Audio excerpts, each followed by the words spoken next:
Fifaliana indray no iarahantsika amin'ity fotoana ity, ny amin'ny fitondranam-bavaka tahaka izay fanaontsika kanefa loha hevitra manokana no iarahantsika. Koa manasa anao ary mba hiombona amin'ny vavaka izay tonoiny vavaka isika tokoa. Raha tsara indrindra izay ny an-danitro raha nay amin'ny alalan'i Jesosy Kristy misaotra anao izahay, satria mbola tombo fotoana manokana ho anay, tompo havelomana ihany koa izay omenao ahafahanay miombavaka ankehitriny, tondram-bavaka manokana ireo mpitsabo mpanampy izay nomenao fahaiza-manao ahafahan'izy ireo mikarakara ny ara-pahasalamana miaraka amin'ireo dokotera. Tompo malalo amin'ny maha-olombelona anay dia mila mandrakariva izahay ny fahazoanantoka famelan-keloka, fahazoanantoka ihany koa fiadanam-po raha manonona izao antom-bavaka izao izahay ho azy ireo. Ianao no efa nanome azy ireo ny fahaizana, ny ta ihany koa ny fianarana nataon'izy ireo mba ahafahany ho tonga amin'izany mpitsabo mpanampy izany.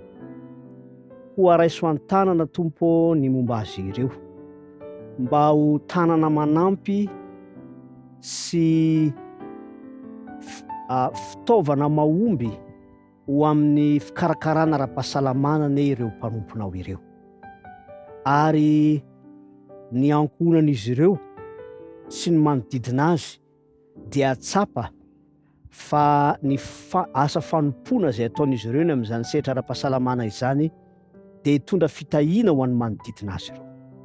Vavaka manokana ihany koa izay ho an'ny mpampivelona, sage-femme zany, izay mandray andraikitra manokana ny amin'ny fampiterahana.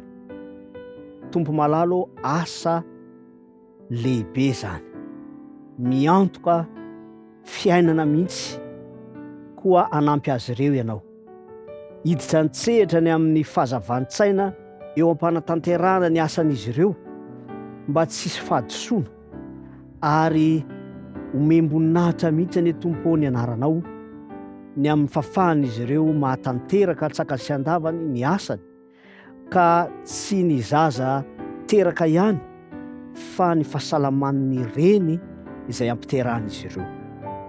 Isaorana ianao ny fahafahana mahazo antoka fa manampy azy ireny ianao, ary mahazo antoka ihany koa fa manolotra fahasalamana ho an'ny tsirairay avy. Tonoana ny vavaka ho amin'ny anaran'i Jesosy Kristy. Amen.